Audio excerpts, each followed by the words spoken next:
Welcome to my YouTube channel English with Surjeet.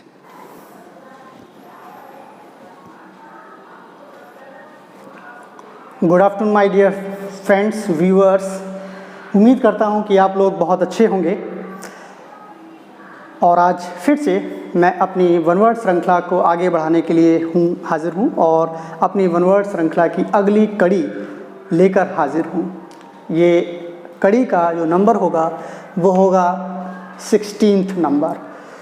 So I am here to continue my one word series, and this is the 16th part of my one word series.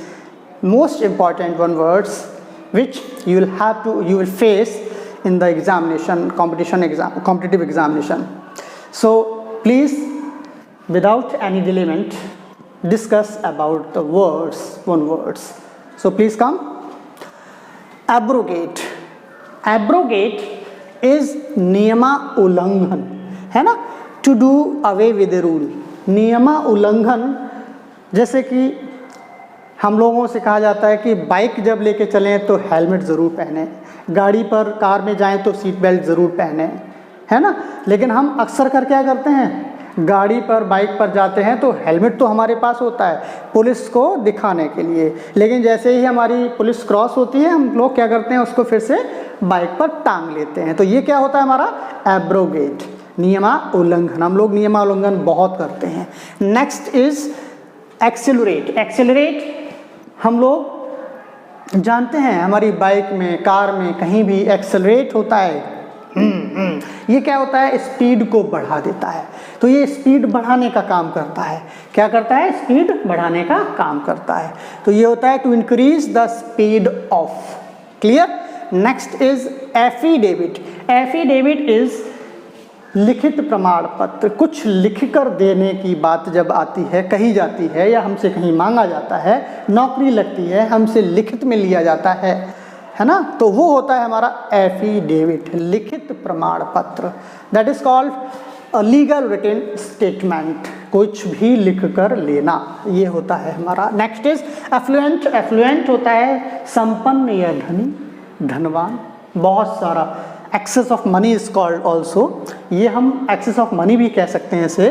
Wealthy, having abundance of money. Abundance वही होता है प्रचुर मात्रा या हद से ज़्यादा पैसा, ठीक है ना? That is also called excess of money. जब हद से ज़्यादा पैसा हो किसी के पास, that is called affluent.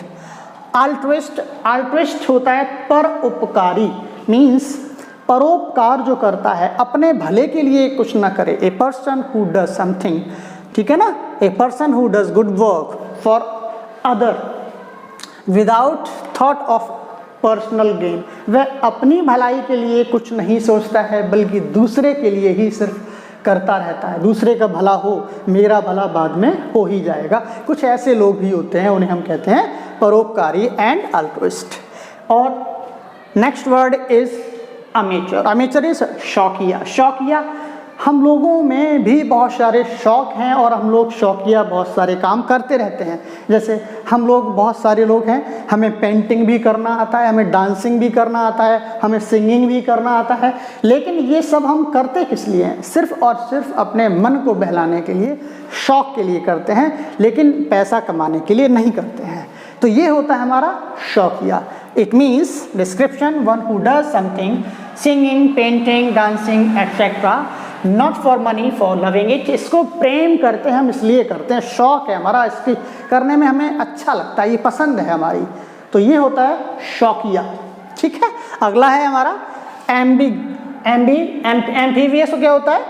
Amphibious, उभयचर, ठीक है ना? Animals equally at home, at land, on land और एट सी। ऐसे जानवर, ऐसे जंतु जो पानी और समुद्र दोनों पर बराबर दक्षता के साथ रह लेते हैं। तो ये यहाँ पर एक इडियम्स आपका यूज और हुआ है, एट होम। एट होम का मतलब होता है दक्ष, स्किलफुल, परफेक्ट, ठीक है ना? इफिशिएंट क्या होता है? कुशल। तो ये कुशल, ऐसे जानवर जो कुशल, ऐसे जंतु जो जंतु कुशल हैं, जो जमीन पर और समुद्र पर रहने में, इन्हें कहते हैं एम्फीबियस, उभयचर। और नेक्स्ट वर्ड इज एम्बिगुअस। ये एम जो वर्ड आते हैं, एम्फी, एम्बी, इनका अर्थ ही होता है दो, इनका अर्थ ही दो होता है, ठीक है ना, द्विअर्थी। यहाँ पर देखिए दो अर्थ होता है, ये दोनों जगह पर, पृथ्वी और समुद्र पर। यहाँ भी दो अर्थ है, which has not clear meaning, it means which has two meaning, जिसके एक क्लियर मीनिंग नहीं होता है बल्कि दो दो अर्थ होते हैं, द्विअर्थी कहलाता है ये। तो इसे हम बोलते हैं द्विअर्थी। क्या बोलते हैं? द्विअर्थी। और इसे एम्बिगुअस कहते हैं। ये वर्ड आपको एग्जाम्स में बहुत बार मिलता है और ये वर्ड आपको miss spelled, correct spelled, one word substitutions में मिलता है, मीनिंग में भी कभी कभी मिलता है, ठीक है ना। तो ये होता है एम्बिगुअस, द्विअर्थी, which has not clear meaning और two meaning. And next word is aquatic. Aquatic हम जानते हैं जलचर, animal which live in water, जो जंतु कहाँ रहते हैं? पानी में रहते हैं। ऐसे जंतु जो पानी में रहते हैं उन्हें कहते हैं जलचर। सिंपल।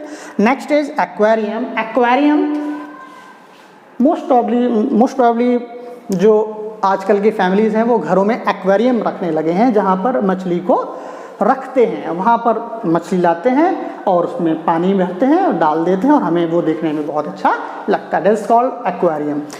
क्या होता है? Place where fishes, water and plants are kept. एक ऐसी जगह, एक ऐसा पात्र जिसके अंदर मछली, पानी और कुछ पौधे भी हम उसके अंदर रख सकते हैं। That is called aquarium. So this is the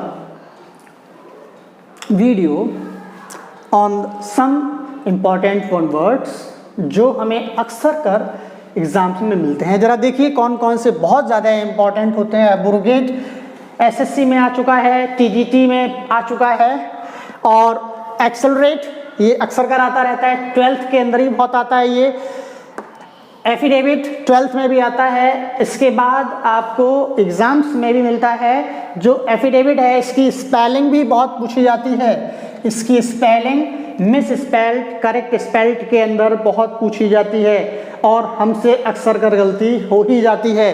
तो प्लीज़ इसकी स्पेलिंग ध्यान रखिएगा। अफ्लुएंट, अल्ट्रिस्ट ये 12th क्लास का है, ये कंपटीशन में बहुत पूछा जाता है। अमेचर इसकी मीनिंग पूछी जाती है, इसकी स्पेलिंग पूछी जाती है, करेक्ट और मिस स्पेल्ड में ये बहुत आता है। पीजीटी में ये आ चुका है, इसी पीजीटी में आया था, है ना।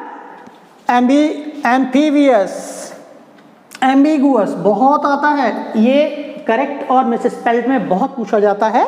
तो इसको आप प्लीज़ ध्यान रखिएगा। ये कुछ वर्ड हैं जो स्पेलिंग करेक्ट और मिस स्पेल्ड के लिए आते हैं, ठीक है ना। ये 3 वर्ड इसमें बहुत ही इंपॉर्टेंट हैं और एग्जाम्स में आए हुए ये 1 वर्ड्स हैं। आज मैं आपसे एक रिक्वेस्ट करना चाहता हूँ, मैं कुछ पूछना चाहता हूँ। डायरेक्ट इनडायरेक्ट के हमारे टॉपिक को मैंने क्लियर किया है और उम्मीद करता हूँ कि आपको वो टॉपिक क्लियर हो गया होगा। अब नेक्स्ट टॉपिक मुझे क्या लेना चाहिए, आप प्लीज़ मुझे कमेंट करके मुझे बताइएगा। मैं आपको ऑप्शन दे देता हूँ। मैं tense, active and passive, article, parts of speech, synthesis, क्या आपको करना पसंद आएगा? मुझे कमेंट करके ज़रूर बताइए। जितने ज़्यादा कमेंट मुझे जिस टॉपिक के लिए मिलेंगे मैं वही टॉपिक आपके लिए स्टार्ट कर दूंगा और वीडियो आपको उस टॉपिक के मिलने लगेंगे। तो प्लीज़ आपको मेरे वीडियोस का नोटिफिकेशन मिले उसके लिए मेरे चैनल को लाइक, शेयर और सब्सक्राइब करना मत भूलिएगा। आप मेरे चैनल को इतना प्यार कर रहे हैं उसके लिए आपका मैं तहे दिल से शुक्रिया करता हूँ। बहुत बहुत धन्यवाद। यूं ही मेरे चैनल को आप प्यार देते रहिएगा। Thank you.